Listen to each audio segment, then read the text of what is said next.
اعوذ باللہ من الشیطان اللعین الرجیم بسم اللہ الرحمن الرحیم۔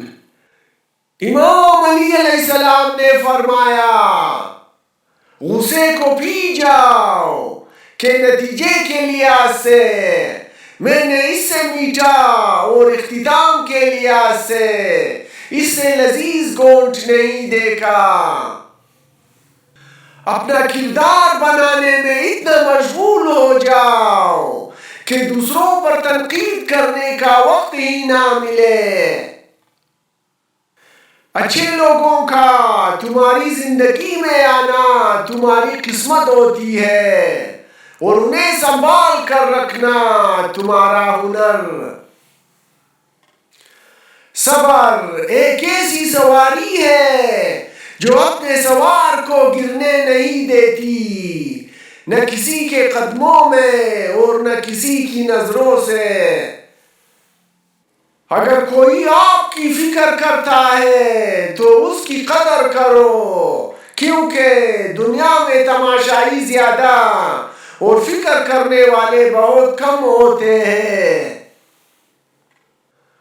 اللہ کو غافلوں کے درمیان یاد کرنے والا اس سرسبز پودے کی طرح ہے جو خشک گھاس کے درمیان ہو۔ دنیا کی جو بھی چیز تم سے کھو جائے وہ غنیمت ہے۔ زبان ایسا درندہ ہے کہ اگر اسے چھوڑ دیا جائے تو تمہیں ہی چبا جائے گی۔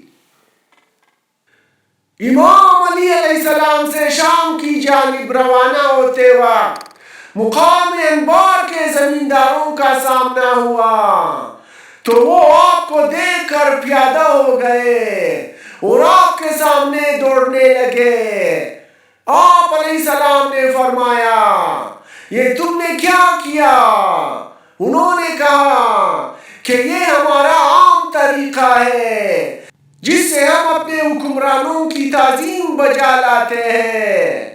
تو امام علی علیہ السلام نے فرمایا اللہ کی قسم اس سے تمہارے حکمرانوں کو کچھ بھی فائدہ نہیں پہنچتا، البتہ تم اس دنیا میں اپنے آپ کو زحمت اور مشقت میں ڈالتے ہو اور آخرت میں اس کی وجہ سے بدبختی مول لیتے ہو۔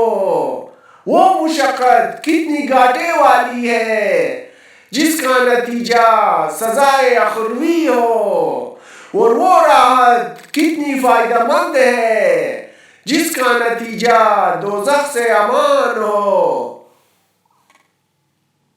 دنیا دھوکے باز، نقصان دینے والی اور جلد فنا ہو جانے والی ہے، اس لیے اللہ نے دنیا کو نہ تو ثواب دینے کے لیے پسند فرمایا اور نہ عذاب دینے کے لیے۔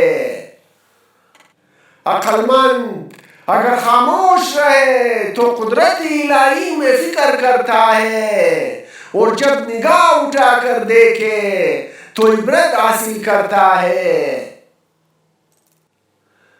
جب اللہ تعالیٰ نے تجھے آزاد بنایا ہے تو لوگوں کی غلامی اختیار نہ کرو، اور اس خیر اور بلائی میں کوئی خوبی نہیں جو برائی کے سوا حاصل نہ ہو، اور اس خوشحالی میں کوئی برکت نہیں جو تنگی کے بغیر میسر نہ ہو۔